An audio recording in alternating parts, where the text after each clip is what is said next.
well, let's just go through my first deal. I told you I was a house wholesaler. I was an Army officer working 12 hours a day, and I was sending out postcards. And really how I stumbled on land is I was searching for answers, listening to all the podcasts, reading all the books. And I heard a gentleman talking about buying land at crazy discounts and flipping it and doubling his, and sometimes like quadrupling his money overnight. And I already had the postcard. It was as simple as saying, hey, my name is Brent. If I'd like to buy your house at 123 Main Street, call me or text me if you're interested in a fair, all cash, no hassle offer.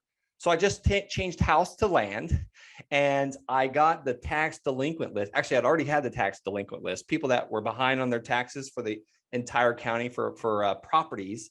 And I just had to figure out which one was land, which one was mobile homes, which one was houses. Well, I was only mailing the houses. So I was like, okay, which one's the land? So we figured out, we looked at the percentage of improvements, which was 0. And some counties have dollar improvement, which was 0. And then some counties have like a 3-digit code. It's like 231 is land, 232 is mobile homes. So some have a legend on the assessor's parcel number that they make it really easy for you, or the schedule number. So we figured that out, and I used my virtual assistant in India. This girl was literally getting her PhD. So she's like way smarter than me, and she's scrubbing my list, and I'm paying her $5 an hour to do it. So I'm like thrilled as I'm working my Army officer job. So she shot me back that list. It was 687 records of people that were behind on their taxes for their land. I had my mail house send that postcard I just gave an example of, and my phone blew up. And I remember the first call, I called the guy back. I'm hiding in the locker room because, we're not supposed to have jobs as Army officers. So I'm like trying to keep this on the down low. And it was a retired CPA, nicest man ever. I ended up meeting him for coffee at this coffee shop right outside of the gate of Fort Carson, Colorado. The coffee shop was closed because it was too late. So we sat on the deck, and I still owe that place so much money because I can't tell you how much business I did after hours there. So I really should go and give them a big chunk of change just as a tithe or something. But I digress. He told me the price. He's like, look, I'll sell you the land for $285. It's not buildable. I'm behind on the taxes. I'm about to lose it. And I was like, well, let me just go look at it. So me and my wife and my newborn baby in 2016 drove to this land. It's about an hour away from us. It overlooks the Pike National Forest. 2 lots, actually, not buildable. And I had no clue like what it was worth. So guess what? I called the best person I could think of.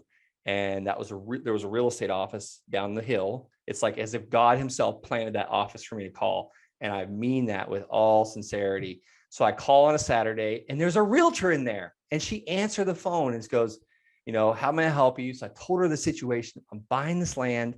What is your 30-day blowout price? What is your get it done now price? I want to because $285 back then, Lars, was a lot of money for me. And I hate to say it, but I was not going to waste it because that's diaper money. We just bought a new house. We just moved across the country, and I have a wife and she likes to spend money on food and stuff. So she goes, I don't know about get it done now price, but I think you can list it for about 10 grand. And I was like, just over the moon. I was like, this is incredible. I'm buying it for 285. It's worth 10 grand. I thanked her for her time. I told her I'll call her back as soon as I buy it, and hung up with her. Well, calls me right back immediately, within 5 minutes while I'm explaining this to my wife. She goes, Brent, what if I bought it from you? I was like, what are you offering? She said, 5 grand. I was like, when can you close? She said, Wednesday, 4 days from now. I was like, great, please just send me the purchase agreement. By the time I got home, the purchase agreement was in the email. I signed it. I called the seller. I said, hey, can I pay you on Tuesday? And so I did. I brought on the check. He brought me a notarized quitclaim deed. I drove to the title company and got my $5,000 check on Wednesday. And then that next week I did another deal, but this one I seller financed because I didn't think the land was that good. So I seller financed it for $500 down. That's what I paid for the land. Got my money back out of the deal and got $400 a month for the next, I think 11 and a half months, 12 months, call it. Sold that one for 5 grand too. And that's the one that changed my life because that was covering my truck payment now and seller so I had already owned five. I think I owned 5 or 6 rentals at the time. One of them was a triplex, and I wasn't making $400 net on any of them. Maybe I can add a couple of them up, and that would have added $400 a month net. But that land deal was like, holy crap. I didn't have to borrow the money. I didn't have to insure this house. I didn't have to beg for a loan. And I'm netting 400 a month, really positively netting it. And that's where I just kept doing it and doing it and doing it. Before I knew it, 6 months later, I had replaced my entire expenditures. So I was financial free. I got the first one out of the way.